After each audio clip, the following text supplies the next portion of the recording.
wabarakatuh.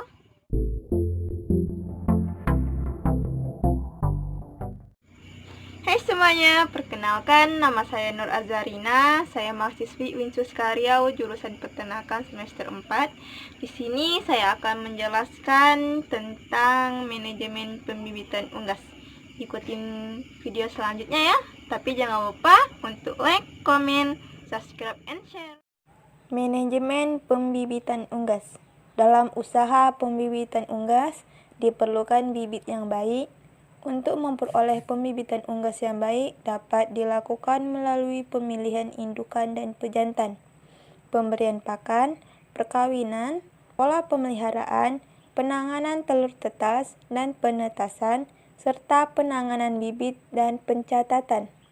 Yang pertama, pemilihan indukan dan pejantan. Fungsi utama dari usaha pembibitan adalah memperbaiki kualitas bibit yang dihasilkan dengan kriteria seperti yang diharapkan oleh para pengguna bibit, disertai dengan jaminan produktivitas. Oleh karena itu, diperlukan suatu program untuk memperoleh suatu populasi induk dengan spesifikasi tertentu, yang akan menghasilkan bibit-bibit sesuai kriteria yang diharapkan. Pada prinsipnya, seleksi adalah kegiatan memilih individu-individu tertentu dari suatu populasi untuk dijadikan tetua dalam menghasilkan generasi berikutnya. Sifat-sifat produksi diturunkan dari generasi ke generasi sesuai dengan kaidah genetik dan dengan daya pewaris yang berbeda-beda dari suatu sifat ke sifat yang lain. Seleksi dilakukan pada satu atau lebih sifat untuk memanfaatkan keragaman genetik dalam masing-masing populasi dan kemajuan seleksi yang dapat dicapai pada satu sifat yang mempengaruhi pula ekspresi kemajuan atau kemunduran dari sifat yang lain.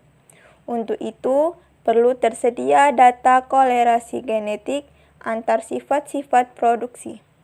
Dari pengalaman seleksi terhadap berbagai jenis ternak unggas, telah tersedia bermacam-macam metode seleksi yang dapat dipakai untuk memperbaiki kualitas bibit. Metode yang dipakai sangat tergantung pada tujuan seleksi, besarnya populasi, dan akurasi pencatatan produksi.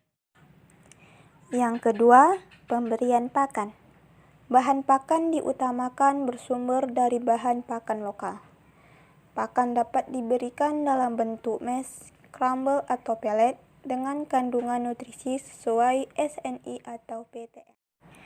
Yang ketiga, sistem produksi. Usaha pembibitan merupakan unit usaha terpisah, namun pengolahannya mutlak terkait dengan kegiatan kelompok dan merupakan bagian integral dari kelompok tersebut. Mekanisme pengelolaan kelompok bisa mempunyai berbagai bentuk, seperti misalnya dalam kemitraan inti plasma, usaha koperasi, atau hanya sekedar usaha bersama dengan pengurus dari antara para anggota. Manfaat utama adanya mekanisme kelompok adalah terjadinya peningkatan efisiensi usaha baik dalam pengadaan sarana produksi maupun dalam penanganan dan pemasaran hasil, sehingga masing-masing anggota bisa memperoleh tingkat keuntungan yang lebih baik. Faktor lain yang perlu mendapat perhatian dan berkaitan dengan sistem produksi adalah skala usaha, baik dalam tingkat perorangan peternak maupun sebagai usaha bersama. Skala usaha minimum harus dipenuhi agar bisa menguntungkan. Teknik penghitungan skala usaha minimum ini sangat bervariasi, tergantung dari sumber daya yang dimiliki, besarnya biaya produksi di masing-masing daerah, serta tingkat keuntungan yang diharapkan. Berkaitan dengan sistem produksi bibit pada ternak unggas, sarana umum dikenal adanya stratifikasi bibit yang terdiri dari bibit galur murni, bibit nenek, bibit induk, dan bibit niaga atau bibit sebar. Jumlah tingkatan setara dari pembibitan suatu jenis ternak tergantung dari materi genetik yang ada, tujuan program pemulihaan yang ingin dicapai, dan strategi dagang perusahaan pembibitan yang bersangkutan. Pembibitan galur murni diperlukan untuk sebagai sumber daya genetik.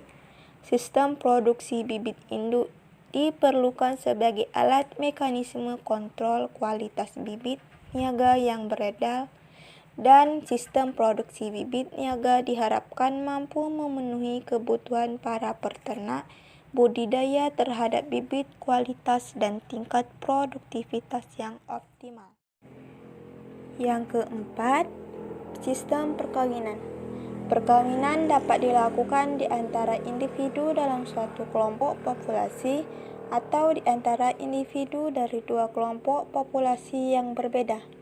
Bagi sistem perkawinan antar individu dalam satu kelompok populasi, yang perlu dihindari adalah terjadinya peningkatan koefisien silang dalam inbreeding yang cepat, khususnya jika terdapat kecurigaan terhadap peluang timbulnya sifat-sifat negatif tertentu yang merugikan. Namun demikian, sejauh ini proses pemulihan ternak unggas tidak perlu terlalu khawatir terhadap pengaruh genetik silang dalam. Bahkan silang dalam sering dimanfaatkan untuk membentuk galur tertentu yang unggul dan sangat seragam dalam waktu yang relatif singkat. Dalam perkawinan, perbedaan di antara kelompok dapat berdasarkan rumpun yang berbeda, dengan spesifikasi yang berbeda pula. Perkawinan pada unggas dapat dilakukan dengan cara kawin alam dan inseminasi buatan atau IB. Yang kelima, pola pemeliharaan. Pola pemeliharaan dapat dilakukan dengan cara intensif dan semi-intensif. Yang pertama, intensif. Pola pemeliharaan intensif dilakukan dengan cara pengelola seluruh kebutuhan hidup dan kesehatan di dalam kandang. Yang kedua, semi-intensif. Pola pemeliharaan semi-intensif dilakukan dengan cara pengelola sebagian kebutuhan hidup dan kesehatan di dalam kandang dan dalam umbaran secara terbatas. Yang keenam, penanganan telur tetas dan penetasan serta penanganan bibit. Yang pertama, penanganan telur tetas. Telur yang akan ditetaskan hendaknya berasal dari induk dan produktivitas yang baik. Sebelum ditetaskan, telur diseleksi sesuai persyaratan untuk telur tetas berdasarkan bobot, bentuk dan warna sesuai dengan rumpun. Telur tetas sebaiknya dibersihkan terlebih dahulu sebelum difumigasi. Yang kedua, penetasan. Penetasan dilakukan dengan mesin tetas yang kapasitasnya disesuaikan dengan kebutuhan, dan selama penetasan, suhu dan kelembapan diatur sesuai dengan kebutuhan. Yang ketiga, penanganan bibit. Penanganan bibit dilakukan sebagai berikut. Yang pertama, bibit dikeluarkan dari mesin tetas setelah bulu kering. Yang kedua, bibit yang tidak memenuhi syarat kualitas dipisahkan. Yang ketiga, pendistribusian bibit harus disertai dengan catatan program. Yang ketujuh, pencatatan. Dalam usaha pembibitan unggas perlu dilakukan pencatatan yang meliputi: yang pertama, bobot bibit; yang kedua, bobot badan dan umur pertama bertelur; yang ketiga, produksi telur tetas; yang keempat, fertilitas dan daya tetas; yang kelima, produksi bibit yang layak didistribusi; yang keenam, persentase kematian anak sampai dewasa; yang ketujuh, program vaksinasi; yang ke-8, jenis penyakit dan penanggulangannya; yang ke-9, masukan bibit seperti tanggal, asal, jumlah, jenis kelamin, dan kondisi.